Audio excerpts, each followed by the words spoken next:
alongside J-Team on the right to start things off here. I'm interested, what does Jiaoya have in store for this team as far as, as the coach for Alpha, Alpha, it's just this, we don't know what to expect roster. Meanwhile, J-Team, we have experience with him. Nesty, he liked to play some of that more supportive style mid lane. Sometimes we saw Galio come out. Some of these times they like to play around Lil V down in that bot lane to try and make things happen. We've also seen, Rest sometimes, overperform. I think the biggest tell for me is going to be the jungle matchup between these two teams, because we have your River, we have Chen 9 going up against Hana and ST, both of them with that LDL experience, now trying to go up against the, a tier 1 region, you could say, being the PCS. Yeah, and now looking at the bans we've seen so far, the Senna ban is... I'm not sold on it. Granted, it is one of the AD carries that I neglected to mention previously, but also think about the fact that you have an established bot lane in Lil V and Woody, and I think this is basically Weilun and Yursan saying, look, we can't match you blow for blow on synergy quite yet, so we'll just take out some of the more, kind of bot lanes that do rely on that 2v2 being executed seamlessly. There we go, so no Yuumi down in that bot lane, no Kitty Cat with the book. Speaking of top jungle though, and cats, no Nidalee going to be available there for Alpha as well as the Graves. So J-Team almost already saying, hey, you know what, we just don't want to play up against some of these aggressive junglers that have been able to make their way back into the meta. So we actually saw the Predator Gragas hovered in the previous game, but I'd like to see a little bit of priority on picks like Olaf. I think is going to be very, very good for these teams that do like to default to the Nidalee Graves kind of playstyle, because Olaf is basically a melee version of Graves at this point, or Graves is a range version of Olaf. And that being said as well, Olaf as a champion has really, really good matchups into the likes of the Fiddlesticks, a decent matchup into the Kindred, into any of these other jungle champs that Hana may have to default to come his pick phase. All right, and we see final ban here from J-Team. It is going to be the Zoe, so no Zoe, no Twilight down in the mid lane, at least for Chen 9, and we'll see where Alpha look to put the priority. The Aphelios made it through the first round of bans. We'll see whether or not they, too, would like to actually continue the trend, or do they want to go on something that was left open, like a Varus or a Kalista? Okay, so you take the Varus here. You can answer it with, as you mentioned, either the Kalista or the Aphelios. You could also play the Ezreal and just not lane into it.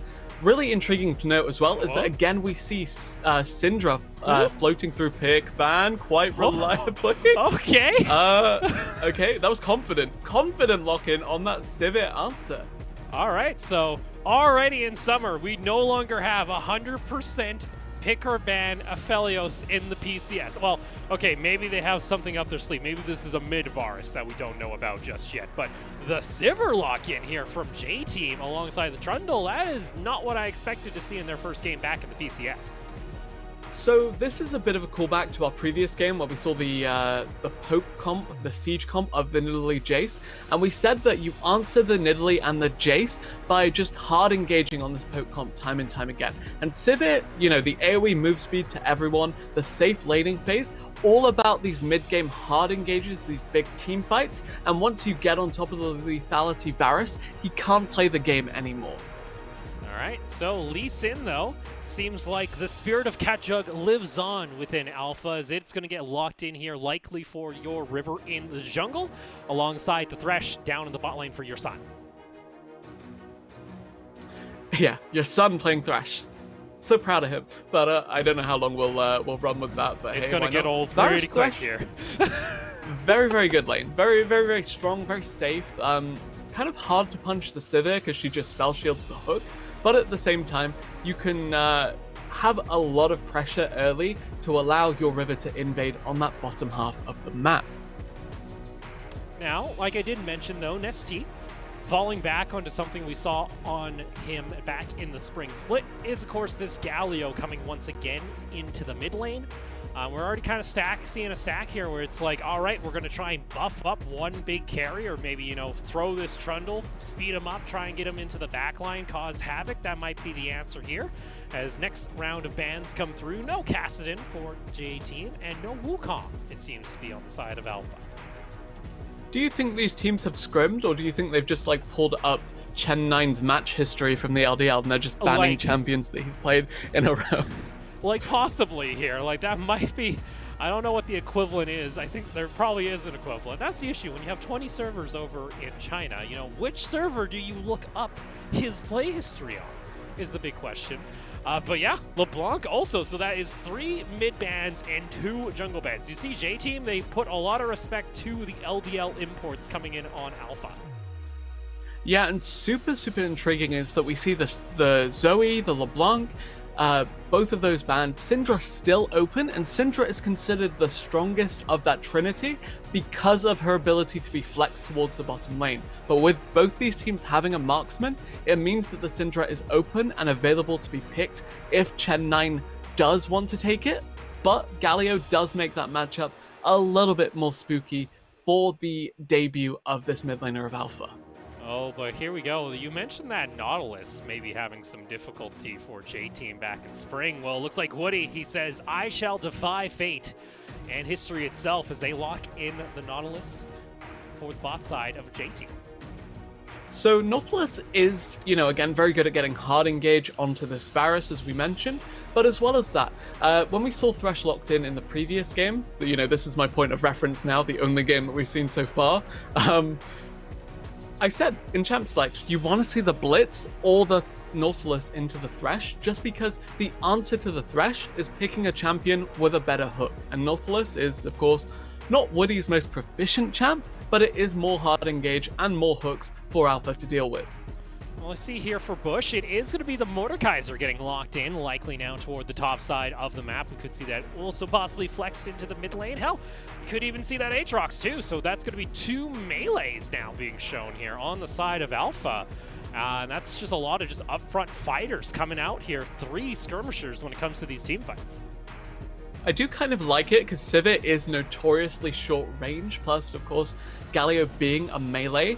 And at the same time, it's not like whatever Alpha would have picked would have gotten lane priority over the Galio and being able to roam. But at the same time, I'm a little bit scared for your River now because I said Varus Thresh lets you push in, lets you go for a bit of a party on the bottom half of the map. Suddenly, though, you're going to deal with a Galio crashing down on your face pretty much at will, given the fact that Aatrox can't pressure him there.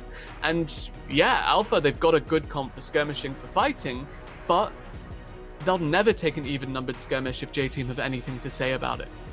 So there you go, locked in. We're gonna get, I feel like we're gonna get ourselves some good brawls, to say the very least, especially once we hit those level 6s. Once we start getting those teleports, as that's gonna be a triple teleport comp actually likely coming out here from J-Team as well. So they'll be all over the map and trying to make at least plays happen here. For Alpha, still, fresh faces across the board when it comes to their entrance into the PCS during this summer split. A lot of questions up in the air. How is this team going to perform? We see, hey, all right, you're going to get a Lee Sin. We expect your River to try and be aggressive, and we'll see whether or not he's able to replicate the success the team was able to find back in spring with the likes of Assassin or Cat Jug. Pretty intriguing as well as the fact that we're hyping up that mid-jungle matchup, that 2v2, and yet Hana defaults to this Trundle for J-Team, and Trundle is not good at all at fighting in these skirmishes. Yes, he can kind of dissuade tower dives. Yes, he can stop some of the Lee Sin's crazier engages if he pillars a Q, but at the same time, it's just not a 2v2 scenario that I'm expecting J-Team to come out ahead of. Well, we're going to go ahead and load on into the Rift. It is, of course, Alpha Esports taking on Taipei J-Team for our second game of summer.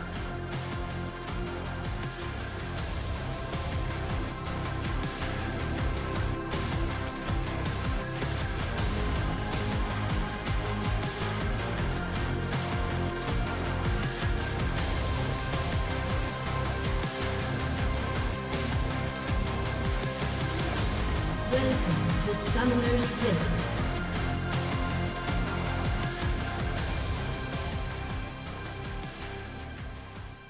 Hey, it's going to be a... Well, we're already into the evening, it looks like, over there on Summoner's Rift, but only our second game. Alpha taking on Taipei J-Team. I know J-Team. very happy. Got themselves actually a couple sponsors during this off season. We saw them. They now have Monster. They got all these new sponsors coming back in. That makes me so excited regarding the future of the PCS. Seeing a lot more of some of these bigger brands coming in and trying to support some of these teams now. Yeah, and speaking of J-Team sponsors in particular, the Taipei name sponsor, not only significant because, hey, it's Taipei, an entire country, but also,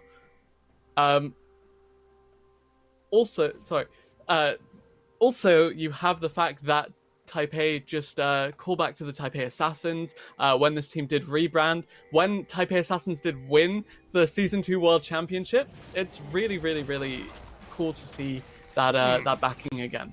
Yeah, you get a little bit of a history throwback, to say the very least here. So we'll see now. Your River going to be starting over on toward his red buff and mainly playing on toward the bot side of the map. So we might see a clash up and toward that top lane, depending on how these junglers look to path out. But we'll also see whether or not, Waylon or your son will be able to try and make something happen. Your River, actually, is he going to try and go for a level 2 here in the mid lane, try and catch Nesty off guard? He's been able to sneak his way over. The Galio does shove up pretty far. There you go. It's going to connect there onto the Q. Not going to get too much damage. Just get him back to half health, so they'll be at least able to burn a little bit of that sustain. But you see your River already trying to path up into the jungle. Gets caught out, though, by a ward. Yeah, unable to actually claim... Oh, no, but he actually did connect that Q onto the red buff here. Now, yeah, you have Hana just on the rotation, trying to come and salvage this play, and solo lanes do have some pressure here. We see here, it is going to be secured by... Well, it looks like your River, but Hana still on top of him in that early trade that comes out from Trundle. Unfortunately, your River, it looks like he's going to try and do what he can, get himself over the wall, but the flash is followed through, and Hana picks himself up first blood on the Trundle. Hana coming in hot there. The Trundle, I said he doesn't have the most fantastic 2v2, but his dueling is still pretty good into these melee champions. So there we go. Unfortunately, you saw your River playing that hyper-aggressive solo QS style. Not paying off here as he gets caught out by an early ward that was put down in onto that red, and maybe some good scouting coming out from J-Team, knowing, hey, he might try and go for that early invade. Yeah, your River, he got the smite down at least, which is, promising. At that point, though, the Renekton had been pushing up top, and he really didn't want to give over a kill there and, just get so much back over into the favor of J-Team. There we go. Boomerang not going to connect there, but your River, he's still not slowing down, already trying to contest for that scuttle, so he's going to try and recover what he can. Rest, though, is pathing over, and now your River just gets forced away from the scuttle, and J-Team already at least trying to prevent your River from really accelerating anything. Might be getting a little bit aggressive here, but in comes Hana over toward the side, and we talked about some early brawls happening. There is the grab back, and now Hana gets taken down to about half health. Your River onto the target. He'll find his first kill, and they're able to trade back the buffs, and over the wall they go. Oh. Trying to go for another one, but Woody? in comes Woody on the roam with the Nautilus, ends up landing that hook, but still Alpha, they do not care. They want to get in onto this fight. The hook is going to land from your River, and the rest of the squad able to follow through. Your son with a nice roam to answer Woody, and that will be Alpha finding 2 kills. Yeah, Alpha getting back on the board after a pretty rough start for their jungler there. They trade back, they get the skirmish down, and this super fight-centric composition really does ring true for them. You see just contest on the Scuttle Crab here, Rest. Yeah, cool, you're rotating with your lead. This is kind of a callback to when Rest was super relevant as a top laner. But there's no Galio in this skirmish. He's, just kind of making his way here. And Nesty, it's something, all right? Unfortunately there, he tried to at least get that taunt to try and do what he can, but unfortunately you just see this early brawl that can come out of these heavy skirmishers get up in your face, and you know what? The bot lanes, the 80 carries, they're all the way down on the bot side of the map. They're not part of anything so far. So, nonetheless, 2 kills in response by Alpha will let them have a small gold advantage here past 5 minutes.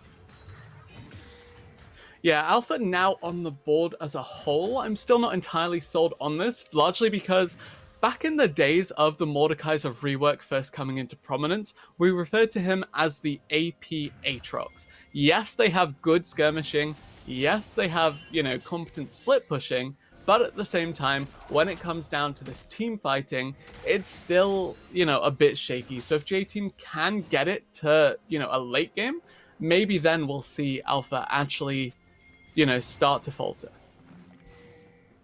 So now I'm interested, is J-Team going to try and answer back with some aggression? I think they kind of realized, okay, you know what, Alpha? It might be a new team put together, but we should at least, calm ourselves down. Nesty, though, he might just get soloed if he's not careful, as he ends up having to pop the flash and the Justice Punch to get himself back to safety, as right off that level 6, Chen9 not afraid to pull the trigger on the Aatrox. Yeah, Nesty now probably going to look to teleport back into that lane, clear it out, but with that huge swing of pressure and no 6 on the Galio quite yet, it opens up your river for these more aggressive rotations that we wanted to see from the Lee Sin, and his bot lane now pushing out as well does mean this Drake is going to be a hot point of contention. It's another skirmish once again. In comes that Galio, though. Nesty wants to join in onto the party. Your river going to go over and over the wall, and unfortunately, for the side of Alpha, they were on the Dragon first, but J-Team just mosey on in, say thanks for the leash, and trade back another kill. Yep, this is not the series of events that Alpha were hoping for. I like that they're being proactive, I like the aggression, but at the same time, it's gonna blow up in their faces at this point. You're seeing a good response from J-Team, coordination, just picking off the isolated members of Alpha, and then cleaning up the Drake to boot. Yeah, I even saw there, like, the target selection or what the team really wanted to do. You saw Chen9, he's like, all right, let's get in there. Let's try and find a kill.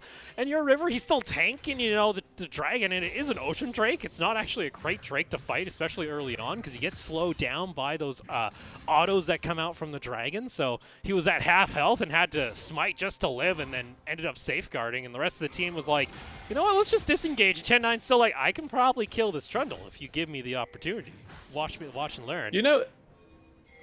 Speaking of that bot lane 4v4 and how that panned out around the Drake, cool. But the thing that's drawing my attention right now is that a Renekton is getting bullied by a pre-6 Mordekaiser, and now we're past level 6. So this is where the Mordekaiser actually starts to be, kind of relevant. And yeah, this is not super promising for Rest and the rest of J-Team. Yeah, we kind of wondered, is Rest going to come back into form here during this summer split? Are we going to see the former glory days of J-Team where you had Rest always being a prime member of the team, a good win condition when it came to their success of recent years? But so far, Bush has been able to hold his own, considering we didn't get to see a whole lot of Bush back in spring, especially on his time with Berjaya, where he kind of saw the bench more or less. Yeah, genuinely going to be pretty intriguing to see how he in particular does take to this stage. Of course, the new mid-jungle duo were our point of real focus, because hey, this is really, really new faces to the region, new players. It's cool. But Bush making a statement for himself here as they look to contest this. Oh, your river gets into the middle there, ends up kicking back Woody only a couple feet. Chen9 wants to try and answer. Lil Vito has roamed on over, and Bush, well, he's a one-man army, it seems, here on this Mordekaiser, or at least trying to get the kill onto Honda. The rest of the team has left him out to dry. Might be almost able to pick up the kill. He actually stole away the Rift Herald. And J-Team, oh, that's one they're going to want to have back. Okay, I'll take that. Yeah, he didn't get the 1v1, but he did manage to get the Herald at least. So, yeah, pretty happy with that Alpha. And, yeah, J-Team can't even reset right now because their mid lane is under threat. Oh, baby. Does the action stop? I guess it will. J-Team gets itself back to safety. Both of these squads, they say, what's a lane phase? We don't care. We're going to bring out the 4v4, the 5v5s, as it started off with, your River trying to make a play happen, but no one on Alpha really around to help. Yeah, Alpha a little bit late on the rotation here, but it's not like you were going to jump into the Death Realm alongside Mordekaiser to salvage your top laner. But yeah, to be fair, they stopped the Rift Herald here, and yeah, I'll take that. Take the small victories at least. You prevent the Rift Herald from going on over to the J-Team, and Alpha can still kind of play the map the way they would like to play it instead of having to be responsive to the use of the Rift Herald. So J-Team, that'll be one that they want back, especially I believe Bush stole it with the passive Mordekaiser. It was like at 5 health, which is also a pretty feels bad. But It's their first game of summer. There's going to be a mistake here or there. True, and now I'm looking towards J-Team's comp, and I'm thinking, alright, Renekton should always push out early. Galio should always have prio just by queuing the wave repeatedly and then going for a bit of a roam, and Sivir is remarkable at wave clearing too. So I'm looking at J-Team, and I'm looking for them to just kind of scale up, farm up, but we're already seeing CS discrepancies in the mid lane that should never really occur. Yeah, that's a 30 CS lead here for the Aatrox. Unfortunately, you know, Nesty has been bullied out a couple times. Let's see, though, if he gets some help from his teammates. Woody almost able to hit the Q there to actually connect his. Now, Chen maybe wants to try and turn it back around. Your River is nearby on the Lee Sin. Still a 2v4 if they pulled the trigger. It looks like J-Team are going to actually help him out by disengaging. Yeah, barrier in pocket for Chen 9, by the way, not something we noted before, but gets the Aatrox through this early bullying of the Galio, and actually we now have a skirmish in the bot side Tribush, but it's Hana, it's Trundle, it's not going to do much. And it's also going to be Waylon, unfortunately, missing out on the Chain of Corruption, so no actual action going to happen there. You see, Alpha, they're almost getting a little trigger happy. They want to keep fighting. They want to make a play. They want to get a catch here. As your River, still hiding out in this mid lane brush, is going to get spotted out, but Dragon is going to be started up here by the side of J-Team. Yeah, we saw how this panned out last time for the team that instigated the Dragon Pull, but J-Team seemed to have a better setup on it. Waylon can't really get into this fight from across the wall. He's not lethality. Woody goes for the engage. That's the box going on down for your son. Goes into stopwatch. Both supports, actually, as Chen 9 wants to get into the middle of the fight. Also, Renekton Rest looking for the flank, but he gets interrupted by Bush. Your River tries to jump on in, not able to find himself the kick. This has already been used. Rest now comes out of Death Realm, wants to jump on in. In comes the Galio, though. Wants to try and go for the disengage. J-Team are able to secure the Dragon. A kill, though, does go over to Bush. Yeah, J-Team trading 1 kill for the neutral objective, though. They're pretty happy with that. It puts a timer on this composition for the Dragon Soul. Granted, Cloud isn't necessarily the most useful of them all. And I'm looking for J-Team to just, you know, continue to take these 5v5s. Yes, the prolonged skirmishes looked really nice for Alpha, but you're seeing that if Alpha can't knock down, you know, the kill to really start off the Aatrox snowball, the kill to really, you know, get some wind beneath their sails, it's really hard for them to navigate this, given the fact that J-Team have so much CC. Yeah, you see, if Bush is able to, you know, get in the middle of the fight, that could go heavily more in their favor, but unfortunately, neutral objectives do matter quite a little bit, and that's now their second Dragon secured here by J-Team to start things off. It is going to be a Cloud Soul, though, so just a little bit of extra move speed to go around, but nonetheless, all is fine, it seems, here on the Rift. Still dead even, 3-3 at 20,000 gold. Yeah, and, you know, I touched on the fact that we saw the unconventional summoner spell from the Aatrox. I even mentioned in that previous fight that Varus had no real avenue into it because he can't damage you from 2 screens away. You're seeing Waylon saying, look, I'm against a relatively short-ranged AD carry. I'm against a team that has 4 melee besides that AD carry, so we now have a team that I can reliably dish damage out against from a shorter range. So you don't have to go lethality. They have too many tanks as well. And so on-hit Varus for the first time in what feels like forever is going to be making an appearance here. I'd be very concerned if you went lethality. I'd be like, so it's going to be one of those solo queue games. This time around, though, realizing, okay, I don't need to be trying to poke from 2 screens away like you mentioned. He's going to go with that build pass. Still, though, main difference in this game so far has kind of been in this mid lane, at least when it comes to the CS, but we mentioned Nesty isn't on like a carry-S champ. He's there more or less for the utility to help support the carry that is going to be this Sivir or this Renekton, diving into the backline and providing safety to the rest of the squad during some of these team fights. Sure, yeah, you do have that, you know, kind of crazy engage potential of Resh just diving into the backline and then getting the Galio to back him up. But yeah, as you mentioned, it's basically 4 frontliners plus Sivir. And Sivir is very, very reliable at both dishing out the damage and, as we mentioned, allowing her frontliners to close the gap onto some of these more appealing targets. And that's why it's cool that Alpha have actually answered it in turn with a comp that doesn't care if you get on top of them because they will just fight you right back. Let's see though, second Rift Herald of the game has spawned, and we'll see if a team is actually able to properly secure it, as Alpha are the ones to start things off and put down a little bit of vision, but not a whole lot of deep coverage into the jungle of J-Team. Woody's already made his way on over. They bring over the Varus as well with the Thresh Lantern. Looks like this will go uncontested in favor of Alpha. So I'm thinking about the mid game for both of these teams, especially now as we rapidly approach it. And I'm thinking, look, we have Mordekaiser plus Aatrox as your solo laners, as your 1-3-1 kind of split push threats if you want to operate like that.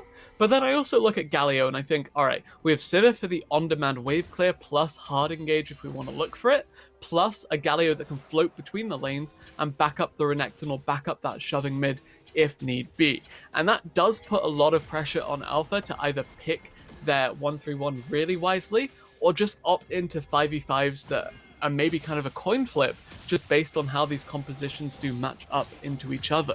Well, we're starting to see first items come online though. You have the Leandres that's been finished by Bush, so he's going to be able to do some decent damage in the team fights if he's not taken down immediately, getting himself into the back line with his passive. You also got Black Cleaver there for Chen, and your River also has that Warrior Enchant completed himself, so some options here. Though on the side of J-Team, still got a note.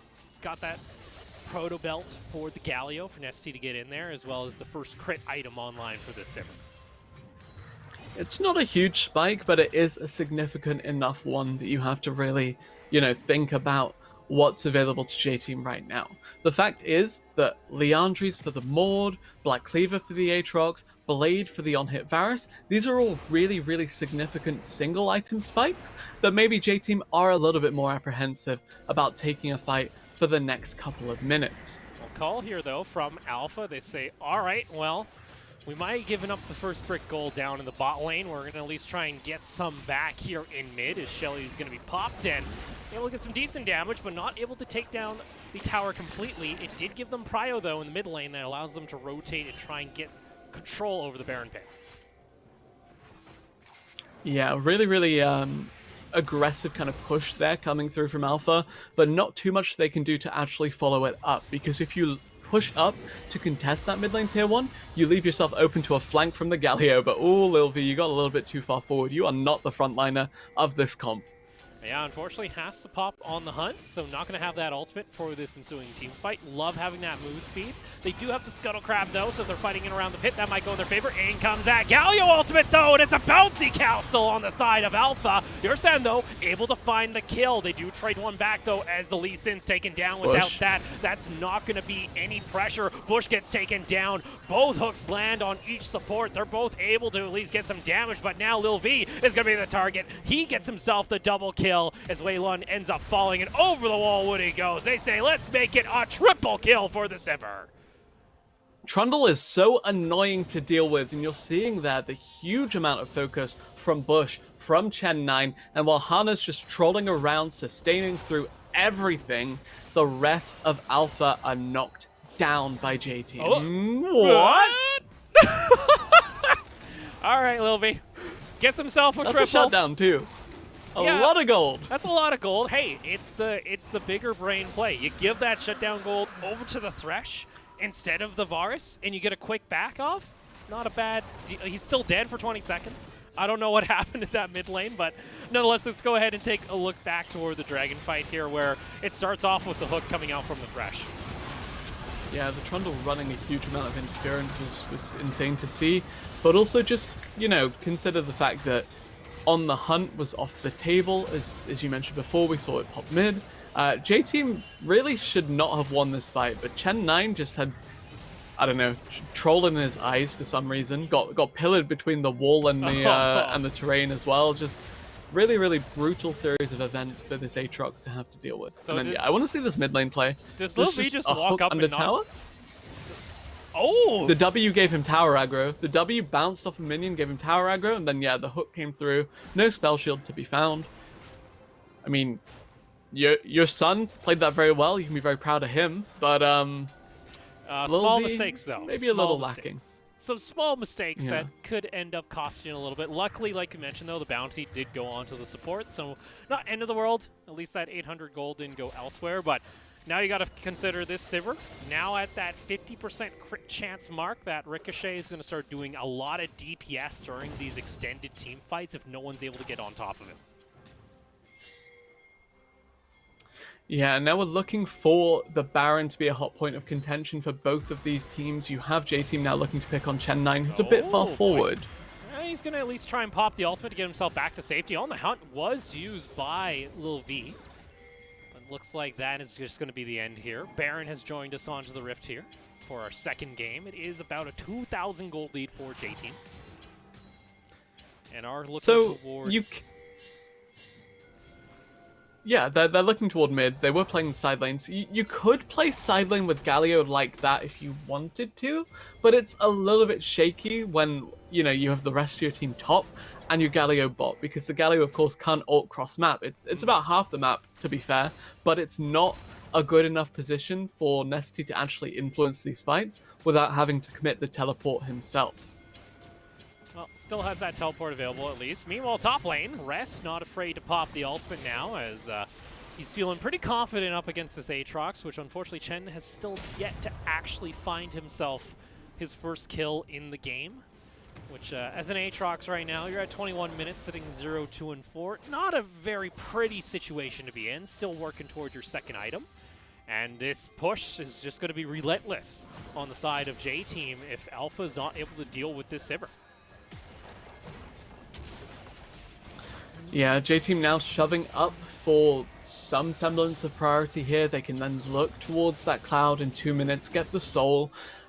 Granted, on-hit Varus does take neutral objectives very, very quickly, so Alpha do have a couple of avenues back into this neutral objective game for themselves as well. So I'm looking for Alpha to get like a good hard engage from a hook, from a Varus ult, from a Lee Sin going crazy in the back, something like that to really, you know, continue to put on the pressure in this mid game before they do, as you mentioned, get outscaled. So 5 members, though, of Alpha going to start rotating toward up the Baron. Try and get some control along the river. Like we mentioned, that Galio still in the side lane, pushing away, has teleport available if Nesty wishes to join the fight. We're starting to see a little bit of a similarity to what we saw during spring, which was, you know, the back and forth in the mid lane. The ping pong, as we like to call it, as far as casters go. Of just, you know, pushing in wave after wave, and it's kind of both of these teams saying, hey, all right, we kind of think we have the better team fight in the late game, and we dare you to try and let us get there. So, thinking about how these two teams do match up come the late game, I think Varus has a slight edge. No, actually, Sivir has a slight edge over Varus. I think Aatrox at 2 items never really gets stronger than he is from that point onwards, regardless of the item builds that he gets. But the same can be said of Galio. Yeah, he can one-shot the Varus later on, but that's if everything is committed and everything does connect. While Mordekaiser does do much better later on relative to the Renekton. Your son gonna get caught out here. Pillar comes out into the hook from Woody. And even putting down the box, but J-Team said, no, thank you. We'll disengage, as it looks like their priority is going to be once again toward this dragon. Meanwhile, top line, though. Chen9 looks to try and turn it back around. Rest gets brought in underneath the tower, and oh no! There's all that regen coming out from the Aatrox. It does give a lot of attention over to him on the top side of the map, as guess what? J-Team are looking for Cloud Soul. That actually looked disastrous for Chen9 for a while, but the Aatrox turns it around. I don't believe he had his barrier up for that, so actually credit to him for having the confidence to try and all-in Rest right back.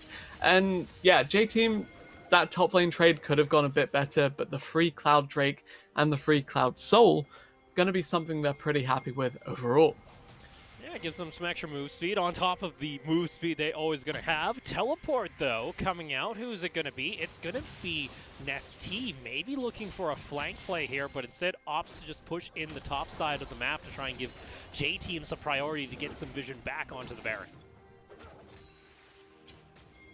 Yeah, J-Team now just looking to rotate themselves towards that neutral objective. They don't rub on the hunt now coming through. They really want Bush. The speed coming over the side here. They're going to try and cut off Bush. Even though they miss out on the hook, they are at least able to pin him with the auto attack.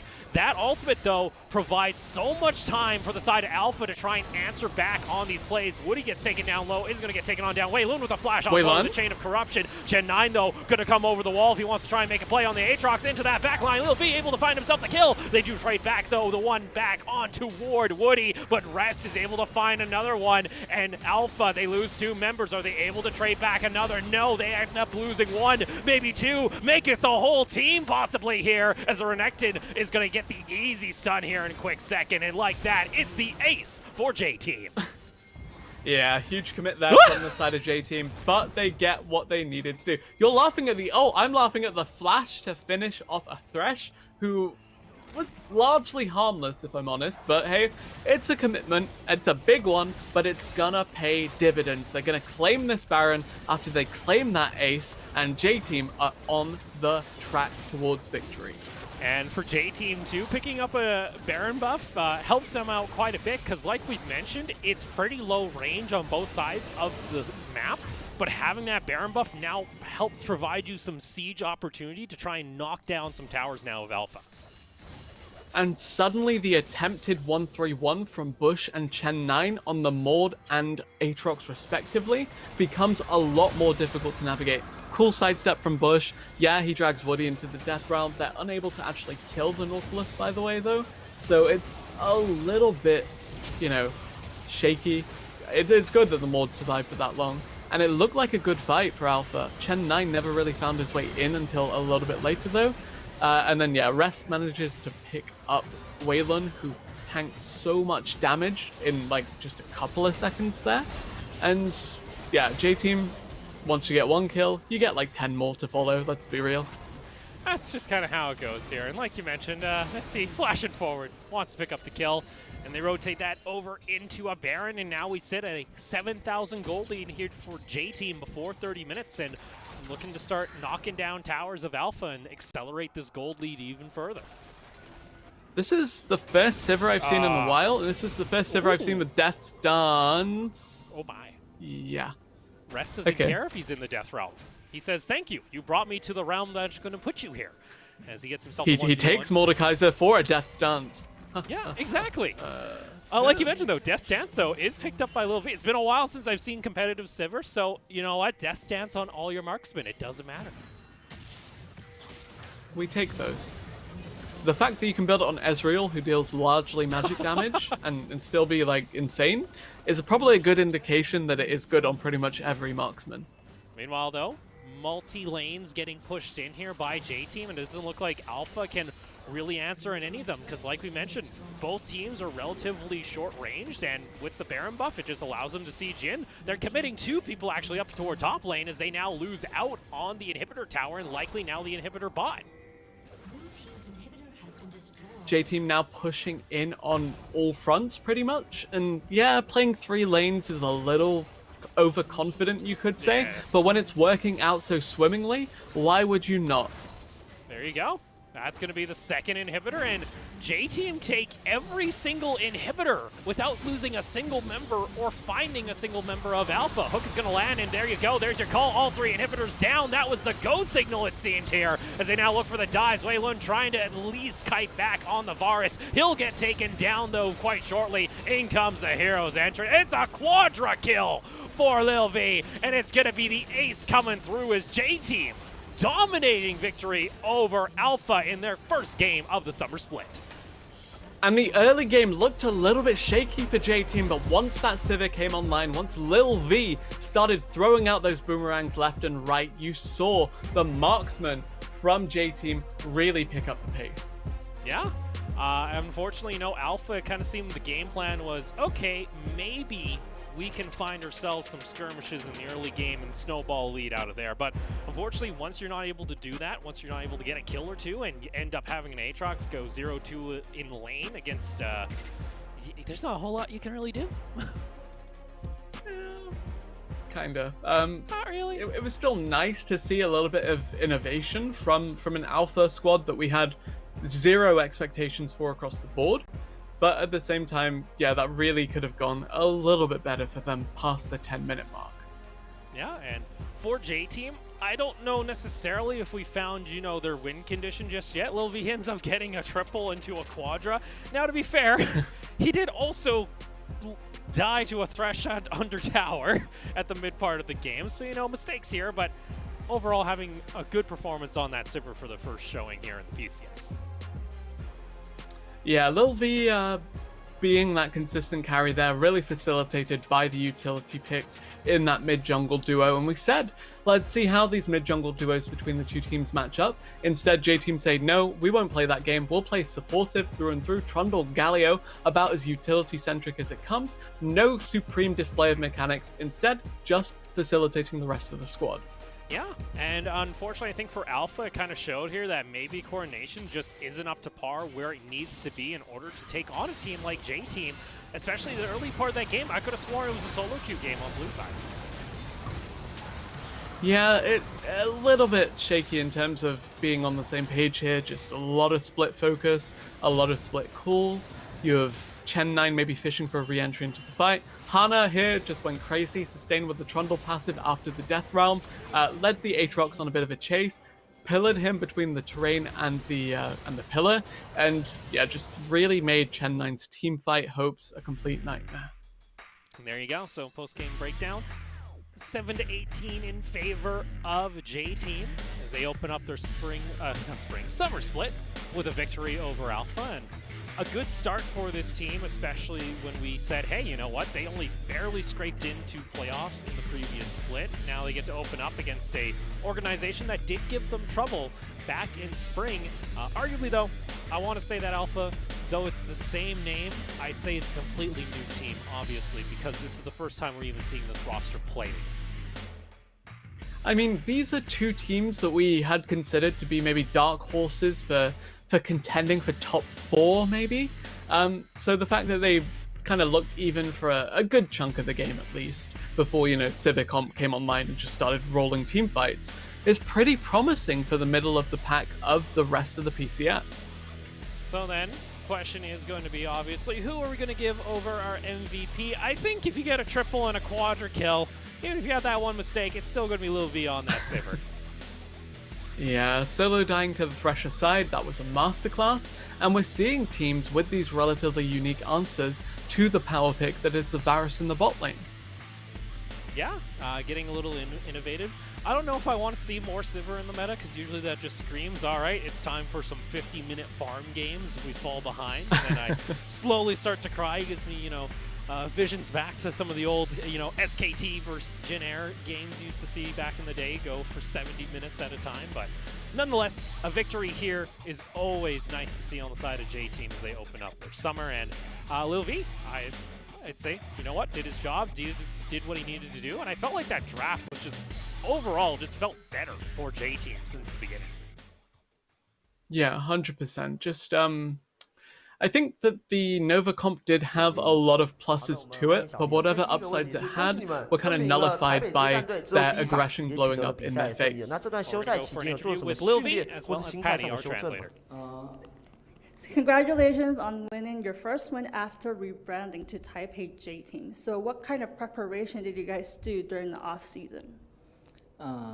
第一当然是因为我们上一季以很差的成绩收尾了嘛。那我们收完假之后，因为那时候我们 Nasty 是在辅助的位置，那时候的中路就是我们春季最后上的那个 Kobe 嘛。但是团练到大概前一个礼拜吧，就感觉还是 Nasty 去中路好玩一点，因为有点大家都玩不太了的感觉。不过还是今天的发挥还是没有说到很好。如果能像团练发挥的一样的话，那我觉得我们这一季也是有一点点希望的吧。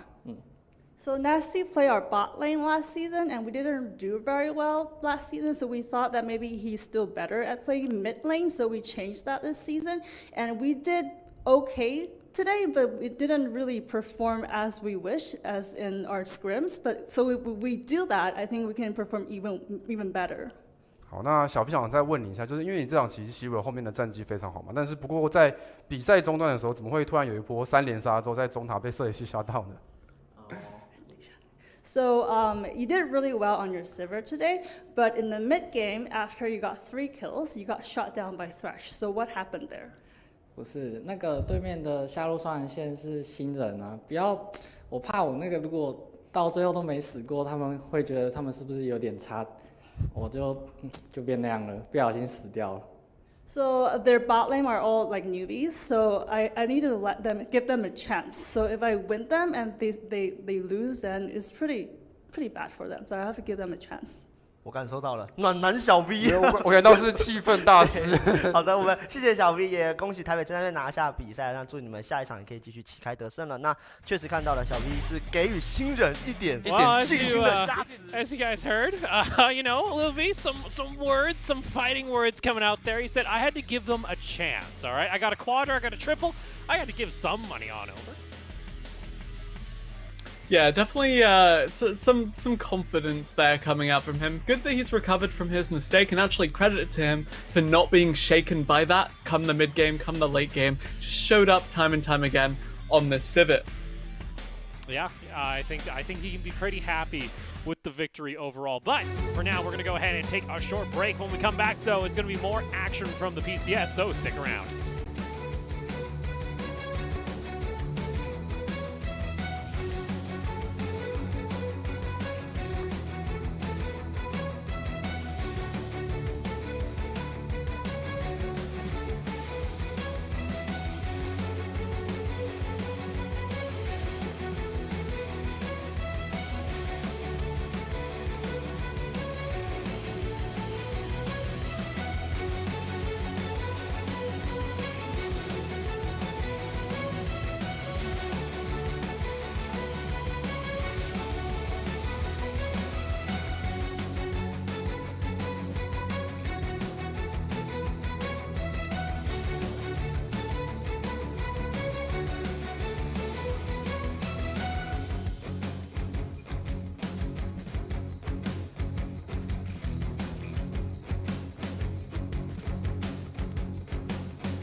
CTBC Bank is Taiwan's top financial institution, but we're not stopping there.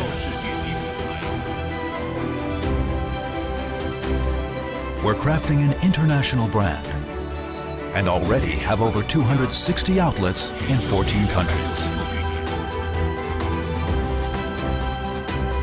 We are by your side, ready to embrace the future.